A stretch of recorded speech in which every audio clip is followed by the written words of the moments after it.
If there were chariots found in the Red Sea, it would probably have something to do with the crossing of the sea.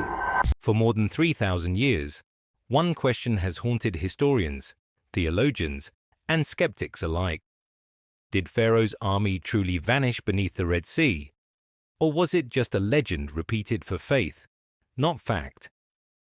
But in the last 2 decades, deep-sea divers scanning one of the most hostile underwater regions on Earth reported something impossible: scattered chariot wheels, weapon fragments, and human remains resting on the sea floor, exactly where ancient texts said an army was swallowed whole. Satellite mapping, sonar imaging, and corrosion analysis dated the finds to the Late Bronze Age, the precise era of Egypt's most powerful dynasties. And when Egyptologists finally examined the data, the reaction wasn't celebration. It was silence. Because if this discovery is real, it doesn't just confirm a biblical event. It rewrites the ending of Egyptian history. Stay with us. What was found beneath the Red Sea may be the most dangerous truth ever pulled from the deep.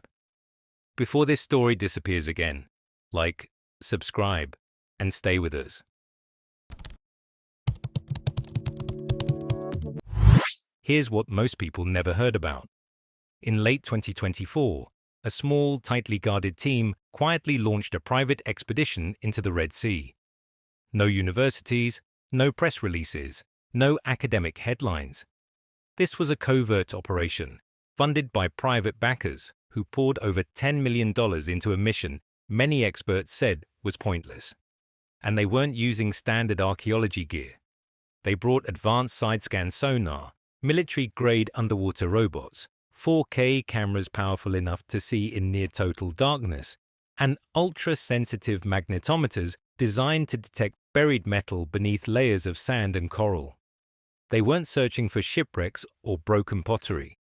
They were hunting for something most of modern science insisted never existed: the lost army of the Pharaoh. For decades, whispers had pointed to one specific stretch of water in the Gulf of Aqaba. Amateur divers, fishermen, and fringe researchers told the same strange story: chariot wheels fused with coral, scattered bones, metal shapes frozen into the seabed. Every time, mainstream archaeology dismissed it as fantasy, religious wish-thinking, or outright pseudoscience. But this team did something different. They took those ridiculed claims seriously and built their search map around them. The sonar sweep began wide, methodical, almost boring. Hours turned into days. Then suddenly something appeared on the screen. Not random rocks, not coral ridges, perfectly symmetrical shapes, circular, repeating, aligned in a long trail. They looked like wheels, dozens of them, then hundreds. The team deployed their ROV, a robotic submersible, and sent it plunging hundreds of feet into the dark.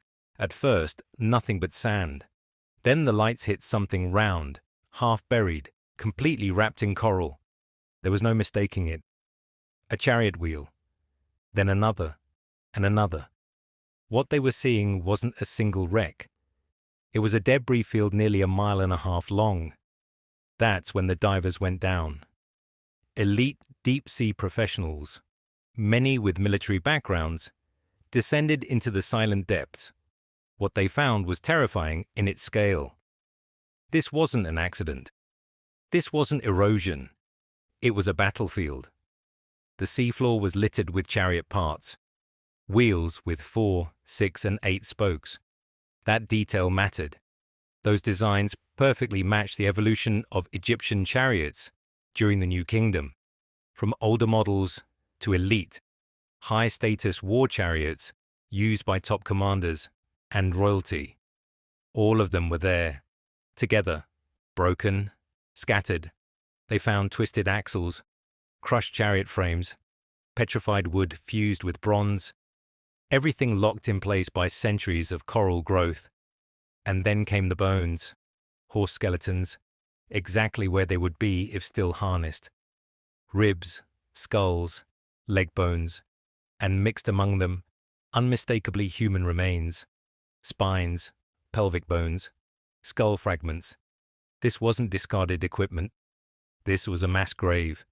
Divers later admitted something else, an overwhelming sense of dread, like swimming through the frozen moment of a catastrophe that happened all at once. Then, one final detail.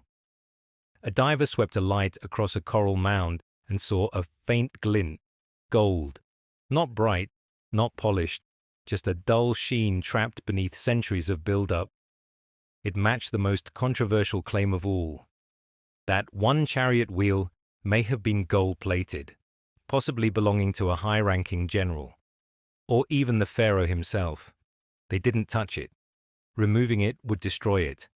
Instead, they documented everything. Thousands of photos, hours of footage, enough data to shake archaeology to its core. But when early findings were quietly shown to institutions and experts, the response wasn't awe, it wasn't excitement, it was silence. Because this discovery didn't just challenge a story, it threatened an entire historical narrative. And this was only the beginning. The location itself would raise even bigger questions.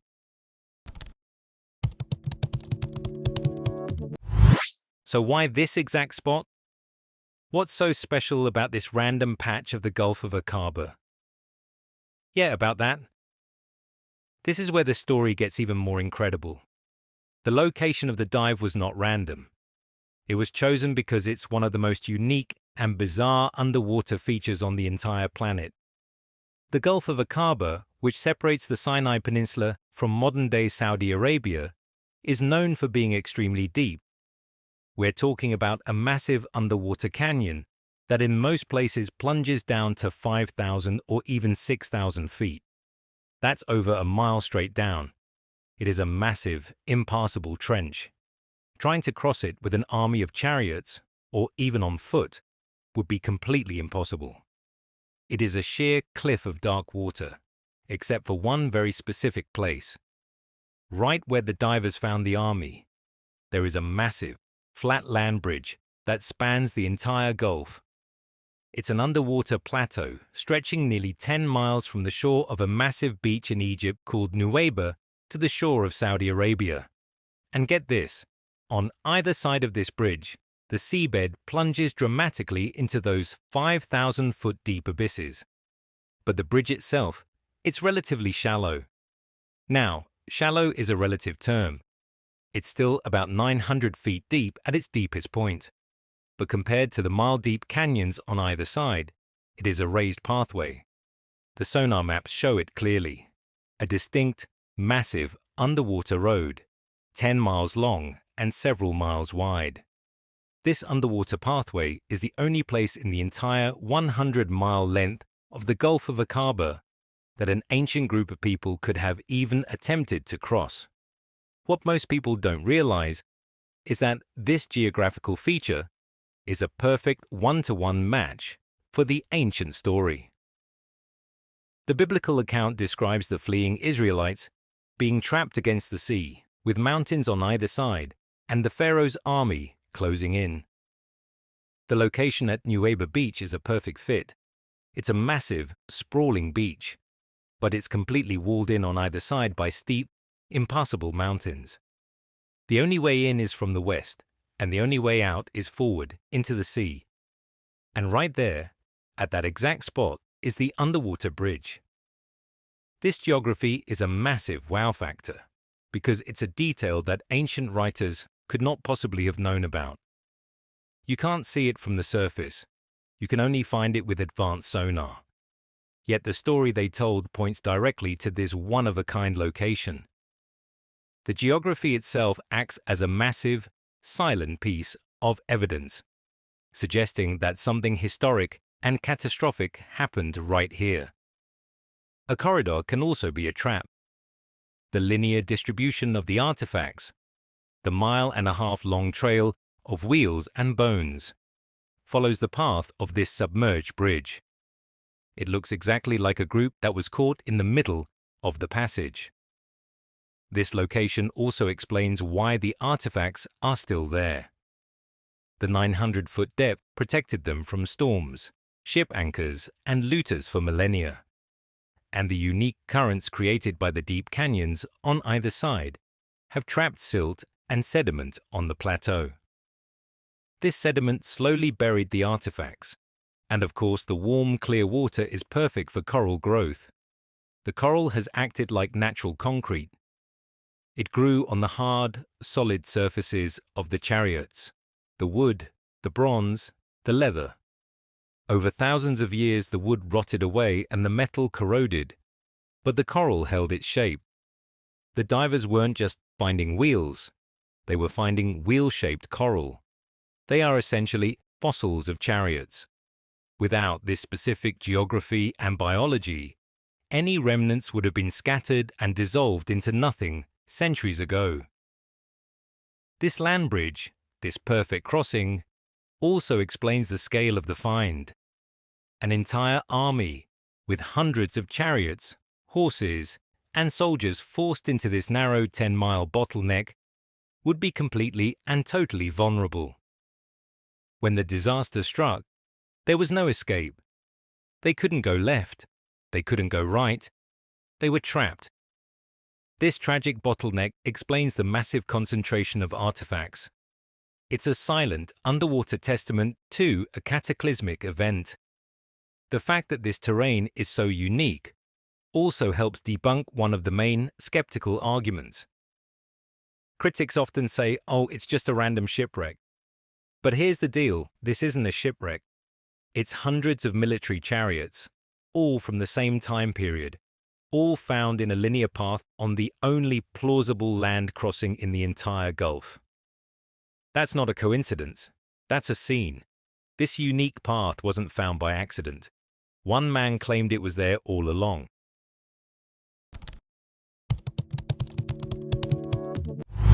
This entire incredible story, the secret expedition, the sonar maps, the frozen Egyptologists, it all goes back to one man.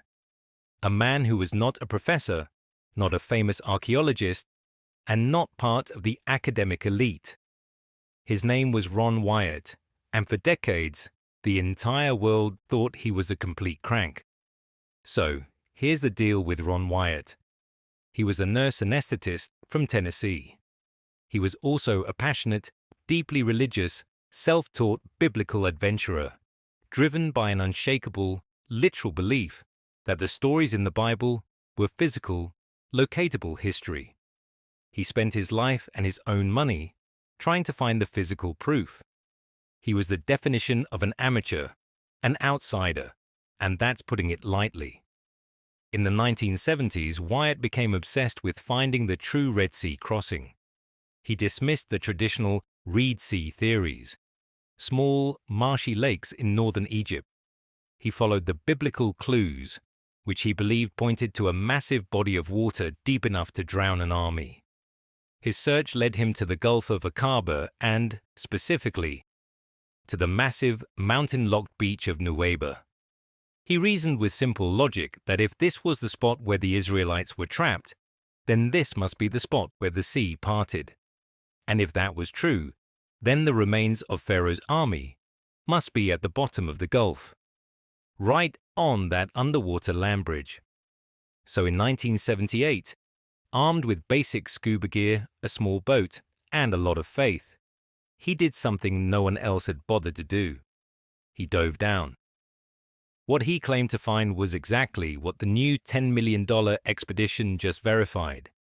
He reported seeing coral-encrusted chariot wheels. He even claimed to have recovered a hub from one. He took blurry, grainy underwater photos, which were easy to dismiss as interestingly shaped coral. But he didn't stop there. On later dives, he claimed to have found more. He reported finding human bones and horse bones, all mixed in with the chariot parts, and he made his most explosive claim of all. He said he had found and filmed the legendary golden chariot wheel, gleaming faintly beneath the coral. When Ron Wyatt presented his findings, the academic world didn't just ignore him. They ridiculed him. They tore him apart. He was labeled a fraud, a pseudoscience peddler, and a religious zealot who was just seeing what he wanted to see. Egyptologists and archaeologists were frozen in a state of complete and total dismissal. And get this, Wyatt's other claims made him an even bigger target. He also claimed to have found Noah's Ark, the true location of Mount Sinai in Saudi Arabia, right across from Nuweiba, the ashes of the red heifer, and even, most fantastically, the Ark of the Covenant, hidden in a cave under Jerusalem. To the mainstream scientific community, this wasn't research. It was a fantasy-fueled treasure hunt. His Red Sea claims were thrown out along with everything else. For over 40 years, the site was dismissed as a myth, a conspiracy, and nothing but coral and wishful thinking. But here's the catch. Ron Wyatt passed away in 1999. His claims still almost universally mocked. But he left behind his research. He left his maps. He left the exact coordinates of the underwater land bridge and the debris field he had found. The secret high-tech expedition in 2024? They weren't diving blind. They were following Ron Wyatt's map. And their $10 million sonar and high-definition cameras were verifying, one by one, the impossible claims that the nurse from Tennessee had been making all along. The sonar confirmed the land bridge. The ROVs confirmed the wheels, the 4, 6, and 8-spoked wheels, just as he said. The divers confirmed the bones, and they even saw the glint of gold that Wyatt had reported. This is the core of the controversy. The experts who dismissed Wyatt for decades are now faced with high-tech data that proves he was, at the very least, right about the existence of a massive ancient underwater debris field. The discovery is forcing a re-evaluation of a man everyone had agreed was a fool, and it's forcing a terrifying re-evaluation of how this impossible event could have ever happened. Because the how is where the theories get really wild. Chasing a stolen superweapon. This is the big question. If there's an army at the bottom of the sea, how did it get there? The ancient story says the sea parted, the Israelites walked across on dry ground, and the waters then collapsed on the pursuing Egyptian army. Mainstream science says that's impossible, but the evidence is there. So what really happened in the Gulf of Aqaba? This is where the theories get wild.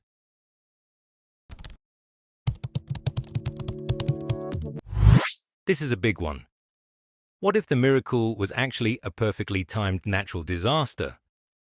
Around 3,500 years ago, a massive volcano on the Greek island of Santorini, then called Pharaoh, exploded. This was one of the largest volcanic eruptions in human history. It was a planet-altering event.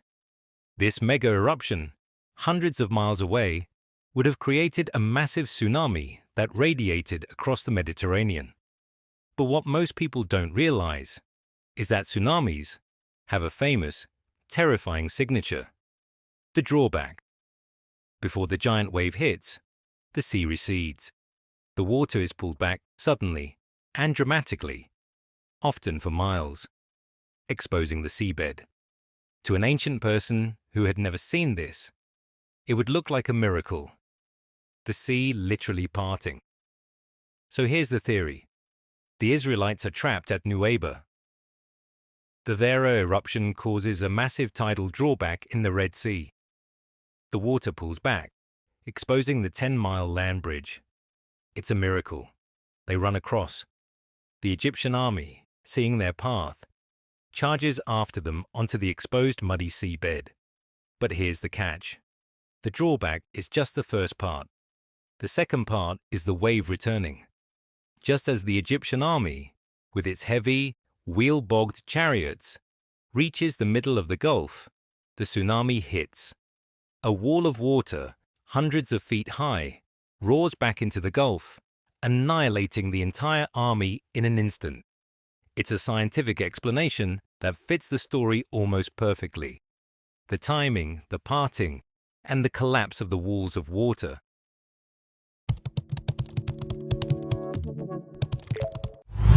This theory is even wilder, and it connects directly back to Ron Wyatt. Remember how Wyatt claimed to find both the chariot wheels and the Ark of the Covenant? What if those two discoveries are linked? What if the Israelites weren't just fleeing with their families? What if they had just stolen Egypt's most powerful secret? A lot of non-mainstream theories propose that the Ark of the Covenant wasn't just a religious box. They say it was a piece of advanced, lost technology, a massive electrical capacitor, an energy source, or even a weapon. So here's the new story. The Israelites, led by Moses, who was raised in the Pharaoh's court and had access to its secrets, steal this powerful device. The Pharaoh is enraged. He's not just chasing to get his slaves back. He's chasing to get his super weapon back. The Israelites are trapped at the sea. The Egyptian army closes in. So Moses uses the device. The Ark of the Covenant unleashes an unknown force. Maybe a localized gravity field, maybe a massive energy pulse that pushes the water apart, creating the dry path. The Israelites cross. The Egyptians, blinded by rage, charge in after them. Once they are all in the kill box, Moses, or the Ark itself, switches off the device. The walls of water, held back by this unknown energy, collapse. The army is destroyed. This theory is wild, but it answers a lot of questions. It explains the pillar of fire and cloud, the energy signature of the Ark. It explains why Pharaoh would risk his entire elite army, and it explains the supernatural power of the event.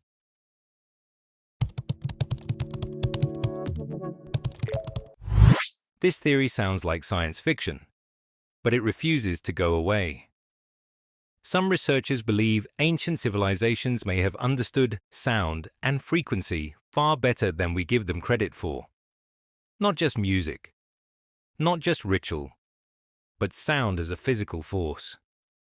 So here's the idea. What if the sea didn't part because of a miracle, or a volcano, but because of technology?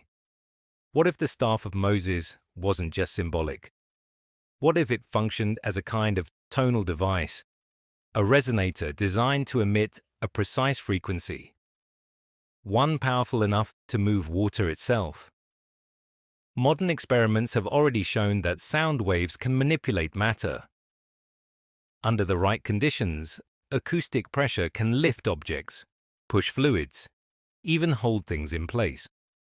Now imagine a lost form of that knowledge, used to generate a sustained frequency that forced the water apart, creating a temporary passage.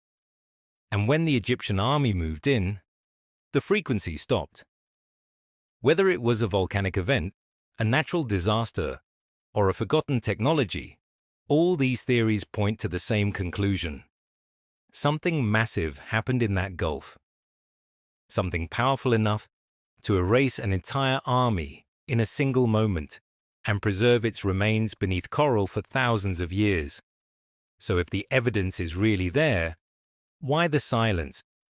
That question takes us to the heart of this mystery, and the real reason Egyptologists appear frozen. It's not awe, it's not excitement, it's fear. For more than a century, mainstream Egyptology has taught one core belief. The Exodus did not happen as described, if it happened at all. This idea is taught in universities worldwide. It's written into textbooks. It's treated as settled fact.